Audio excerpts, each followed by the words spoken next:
Hey Jenny, we're back with some Culdcept. Hey, that certainly does look like a familiar sight there. Yeah, and I wanted to take a closer look at just how you build decks in this game, which I think is really interesting. Right now, we haven't unlocked crazy amounts of cards or anything, but I think it's interesting if you're looking at maybe getting into the game or you're starting the game to kind of see what kind of things you can do with deck building. Yeah. So I've made a few decks here. I started with the water air deck, and I've The been working Steam, on you mean that one. Squirtle deck?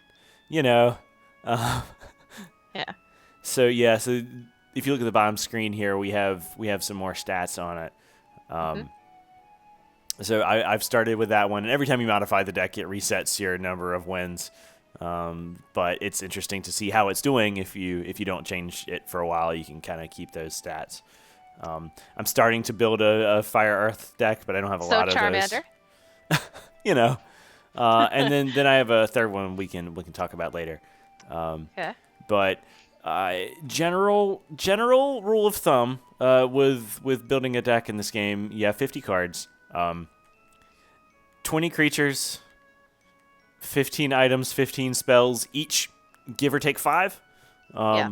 I think going below 15 creatures, you're gonna have a lot of trouble. And I think, depending on your strategy, you may want a lot of equipment for attacking and defending. You may want a lot of spells, and if you want specific cards all the time, you can load up your deck with draw a bunch of cards, discard and draw, that kind of stuff. Like a card game. Yeah. You just want to get to the 15 cards you want to use. Sure, there are dangers to that, but you may want more spells to make that happen. Yeah. Like I tend to use 10 spells, maybe like 10 pieces of equipment, and then I put the rest into creatures. Like maybe I'll do a couple neutral and then the rest will be elemental. Which is a viable strategy at that point. You probably Mhm. want creatures that have the support ability, where Right. you can use creatures as essentially your equipment in a battle. Yeah. Um, at that point, you probably do want that, and that's a pretty heavy Earth ability. It's in all the types to an extent, but primarily speaking, if you're running Earth, you probably want to do support. Yeah. Um, I Not so think much wind or fire. yeah, I think my balance is pretty close to the 2015-15, depending on what's going on. Um, hmm and when I get enough cards to make that happen here, that'll probably be the case. Um, you probably don't want to run all four types. There's nothing restricting that in this game. You can do it if you Right. want, but a lot of the victory depends on getting a bunch of one type of territory and being able to defend that territory with creatures that match. Um, Yeah. so that's kind of how that's going. Um, but you can do a lot of stuff here. To go back to the top screen here, uh, Yeah. you can edit there. You can change the book cover, which I think is pretty cool. Just to keep track of what you have. It's your Yeah. book of spells, so it's a book. Yeah. I don't know. It's silly. Um, you can change It's the cute. comment there, so you can remind yourself what it's about. Yeah, if Um, you're in progress or something like that. And yeah. You name it. I always use the symbols at the front to remind me what those are. That's not part of the interface. That's me naming it. Water, yeah. air, space, steam. Um, but I like that nomenclature. Uh, I like but that you yeah, have that option in there because you don't get that many characters, and you can really just quickly, okay, this is what's in here. right. So for example, what I have in this one right now, um, I have one neutral creature here. The Um, ninja. yeah, I have the ninja, which is just useful for attacking pretty quickly, and it's okay. I like defensive units because I tend to take territory and not do a lot of attacking. But um, the interesting thing about this gelatinous wall is it's defensive, but also if it can take an attack and survive, you actually just get like income from it. In addition to it Yeah, holding the territory, which is pretty cool. that is Um, pretty cool. this giant nautilus is not defensive, but is like it's not going to kill anything with 10 strength, Right. but it's technically not defensive, which is useful because people can hit defensive things. You see in the background here, since there's no text here, there are different sets in the game, which correspond, generally speaking, to the set, like the different batches of cards that have been released over the series, over the franchise. You can play essentially block constructed if you want to only play with the classic cards. If you only want to play with, not the new set or what have you. There are ways to do that, which I think is interesting. It is for people who really are Yeah. very deep into Culdcept. Yeah, I mean, or people who are into Magic probably get that, like, the rotation of standard and that kind of thing can make for different decks with different strategies. True. I like the Kaiser Penguin. The Kaiser Penguin. I like him a lot. Yeah, the Kaiser Penguin destroys the whatever support they have. So as long as you have enough to stop them, then you can use the Kaiser Penguin. It's expensive. The Kelpie, I love. Okay, so I didn't quite get the Kelpie working the way I wanted to in our battle, but the way the Kelpie works is if an opponent tries to move through that space, it just stops. You're not doing. You can see those stats are pretty low, so you really need to hold on to it. But you can upgrade that place and really have a chain, so you can support it. And as long as you can make that a place everyone has to stop, then they can pay a lot to you. Yeah. The Lizardman's a pretty standard creature here. He's helpful to have around. Yeah. Attacking first is very helpful. But yeah, I also like Rahab here. I like Rahab a lot. Because if... Any kind of neutralizing is fantastic. Yeah, so anyone with a strength enough to kill him can't, essentially. That you have to bring a smaller creature and boost it. But the main thing is, as long as Rahab is on the board, all your other water or air creatures get 10 more hit points, which is great for a deck of those, right?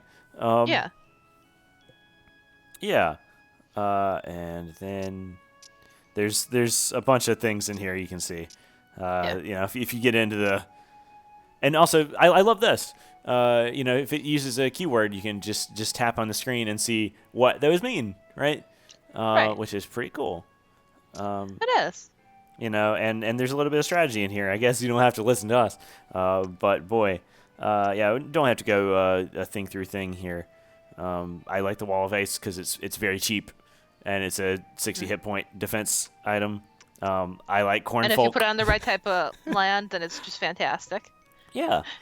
But I can't believe that Cornfolk beat me. Yeah. I love the Serpent Ply in this deck because it is an air type, but if it's on water, it's just as fine. It receives the boost from being on water as well, which is great in a deck where you have both of those things. There's the Angel Cape, which there are destroy item and steal item cards, which are great if you want to make sure people can't play cards, but the Angel Cape is immune to that, right? So you just get the hit points no matter what. This is the Battering Ram that definitely great. Instant death 100%. There are cards you definitely want to have that. Cards that have like 60% instant death, which is a roll of the dice, right? If you want to come in there with some uncertainty, then you are not me. I don't want that in my deck. I want to be sure what I'm doing. But it's easy to get through defensive places, which is good because you kind of want that. Then Claymore is just 50, just getting in there. Here's that diamond armor that Jenni was so scared about last time we talked. It's strength minus 30, and attacks last. But it gives you 60 hit points, and that's probably all you're trying to do there. That's enough to save you, yeah. Yeah, you just want to live, and that's so effective at that. Gelatinous armor is also cool, which can make back its money. There's some cool stuff. If you want to build a deck that the AI is really good at aiding you in your strategy, it's difficult sometimes, right? Yeah, it is, but sometimes it knows what it's doing, and sometimes it does. But for example, I have this Sword of Pluck, right?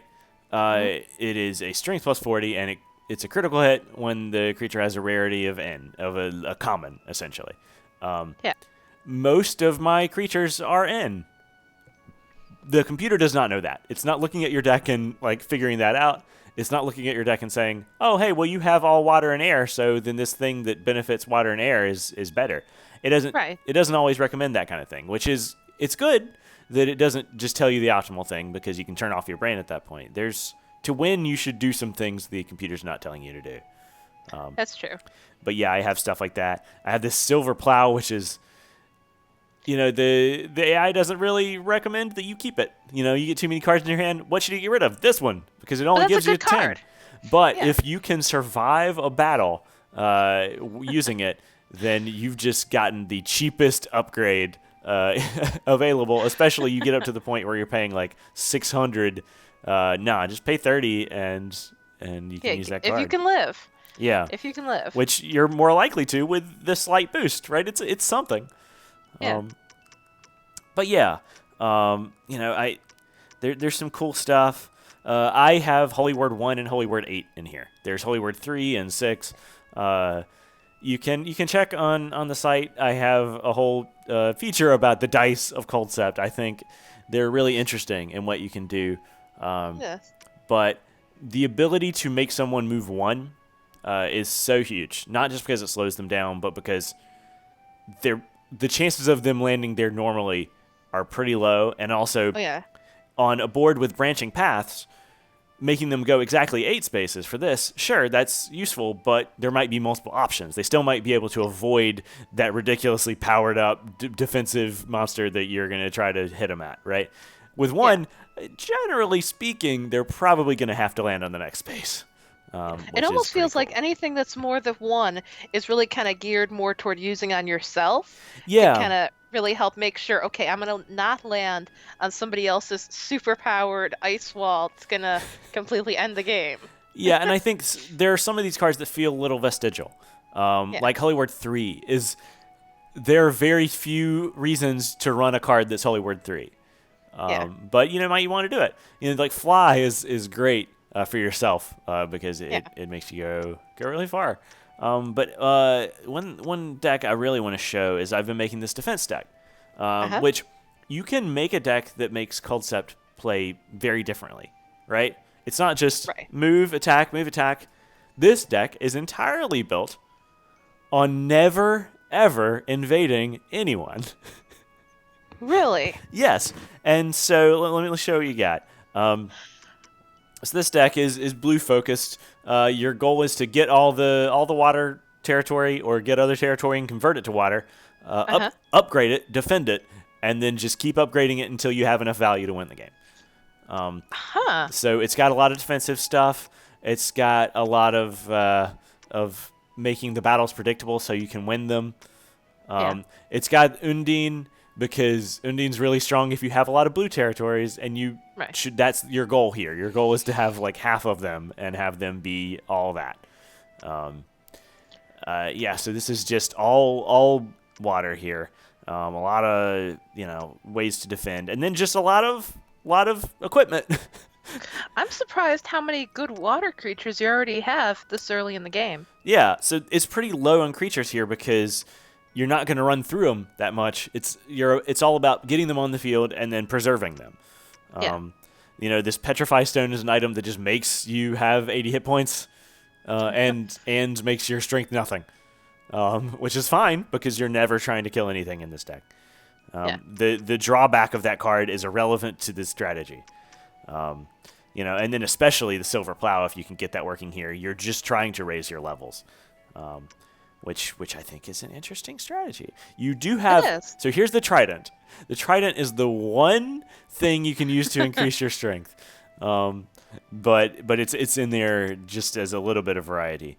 We were talking about those Holy Words. So this is running a lot of Holy Words because you need to avoid landing on your opponent's stuff because you can't attack it. But also you want to make sure you're landing on empty spaces so you can take them over, landing on your own spaces so that you can use that turn to upgrade. So manipulating that's really important. It's got Goblin's Lair so that you can play goblins and just take as much territory. Take all the territory. All the goblins. Every single goblin you can possibly put on there, you do. Pacifism. I want more copies of this. One. I'm trying to get more copies of this. This is still early in the game. I have one of those. That's a really cool card to have. Yeah, but it has no invasions, which means no one, including you, can invade in this deck, you don't ever want to invade, so that drawback is nothing for you. So you just say, no one can do it. Oh, well. And, it's very useful. Then Yeah. then you see I got some prophecy, which just allows you to draw exactly what you need, which is useful to shatter to get rid of your opponent's weapons so you can protect anyone. I like this. It just places the skeleton on a random land. You just look, you're going to have something. A skeleton's going to be there. Then water shift's really important in this deck. So you get more water area. But yeah, so you can really try some stuff. You can run those fire creatures that Jenni was running and all invade, Yeah. Just scorched earth. Just take over everything. Someone That gets doesn't go something too well down. for you though. After a while, you kind of run out of mana when you least expect it. Yeah, I think with a deck like that, you probably want to combine it with there are some fire creatures that get stronger every time you do a lap around the board. Oh yeah, I had some of those. So if you can get, say, 4 of each of those, that's a pretty good base for that deck. Really invade, and then in the end game when you have a bunch of stuff out there, just have those creatures get stronger every lap. There's a lot of stuff, and these are just the first 2 sets, right? There are more sets in this game. There are 4, I believe, and there's some cool stuff in them, and I look forward to seeing some people try it out and probably beat me online. Challenge me, feel free. There are definitely better players. If you're interested in some advanced deck building, there's some great fan sites out there. I'll try to point out some of those in the description. Maybe what we should do right now is maybe just show the basic of what would happen if you started a deck. Sure. Book. Yeah. So we got a new book. This book is going to be, what are we gonna do? Let's just video. Yeah. Well, let's build an air earth deck for some reason, and I'm using my my naming scheme because I like it quite a bit. And this is a sample because we're not gonna have time to do this right. But for example, you do that. You change the cover. This thing is probably. That looks like a good color cover. Yeah, that's a good one. Then let's set up the comment. We're gonna tell you, good, you did it, good. This is a good one. No, it's not. What about the little good. wing? What about the wing? Because it's gonna have the thing in there, the air, Yeah. Okay. We got wing, and then we got those. There. Yeah. So you have that much room for description. You can see the stuff I did up here. But yeah, then you just get in there and you edit. You make some stuff. If you open new packs, there's a place for you to just jump in and grab that. That's useful, which allows you to pull in just the new stuff you have. Let's bring in some creatures. Let's just put some pretty bad creatures in here. Here we go. This is we lied and said it was going to have other stuff. Instead, we're just going to put all these neutral mooks creatures. in there. Yeah, it's probably fine. I don't like the statues at all, though. I think you should get rid of the statues. Yeah, no, they're not good. But for right now, just to kind of show the interface here. We got these items. Diamond armor's good. What's nice is there's also just a button where, without going to actually choosing the number, you can just press. I forget which button it is, just to add one immediately. Sure. And remove one immediately. Just go quickly. Yeah. When you gotta go fast. I like the consideration of selecting a thing, looking at the abilities and reminding myself of exactly how much is in there. Let's Holy Word 1. Holy Word 3. Here's Holy Word 3. Everybody loves Holy Word 3. No, don't put any of those in there. No. Yeah, Holy Word 3. Let's give a closer look at the top screen here. You also Holy Word 6, sure. And then Holy Word 8 is of course an expansion, so it's down here. Yeah. But so you can see how that starts to get together. If I confirm it's not usable, you can see in the bottom screen there's a exclamation point rule nah, it's less than 50 cards. You can't do that.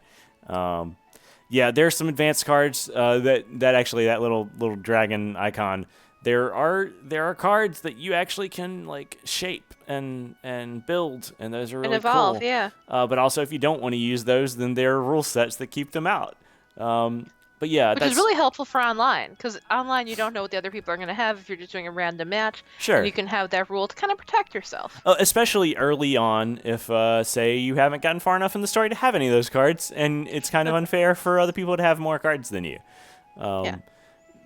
When the game actually releases and more people are doing matches online than just the two of us, um, then there will be some more options there, and you can see on their profile like what rank they are, and have a good sense of what sort of level they've managed to get and how many cards they have. Yeah. But yeah, that's how deck building works in this game. And yeah, and then you take it out, and you can go buy some stuff. I do like how the packs work for this, because So if do I. you're It's so satisfying. there's a bunch more in this. This is still the early game. But for example, if you're like, you got the water and air starter, so you're light on fire and earth cards. Well, you can buy a pack that's fire and earth cards specifically. Yeah. Which is useful. I mean, you can see Why don't you you don't buy get one? rares in there, so it's not necessarily the best use of your gold. So I'm not going to buy one. But I will buy a Aw. standard pack Okay. to show what goes on with that. And you can buy a bunch at once if you want. And then we'll go back up and see what it looks like here. So you can purchase packs, and then it opens back. If you've played card games digitally now, there's a pretty standard way to do this. Oh, Cactus Wall is fun. I like that one a lot. That's really cool. Gremlin's Eye. There's some cool cards in here, They have especially some good art. especially the ones that the art wasn't made in 1995, but rather more recently. Yeah. Metamorphosis. So you see the stuff. You can go in and look at King Tortoise. King Tortoise attacks last. Yeah, Cactus Wall. You see the sprite? It's kind of Yeah. weird. But yeah. It's a handy creature. So the decks I've run have a lot of water or air. Yeah. It's not very good against this Cactus Wall. This Cactus Wall is pretty prepared for that. It has 50 more hit Especially points. with regenerates. Yeah, it means it gets back all of its health at the end of the battle, so you don't get to basically chip away at its health. It just basically lives, and hopefully the opponent doesn't realize you can't stop that creature at all, Yeah. and raise it up and just win the entire map. Hopefully. But yeah, there's some cool stuff, and as you can see, there's still a lot of cards I haven't gotten to in this save file yet. I'm gonna keep playing, and if you want to challenge me, get to it. Yeah. Thanks for checking out the deck building with me, Jenny. Thanks for having me.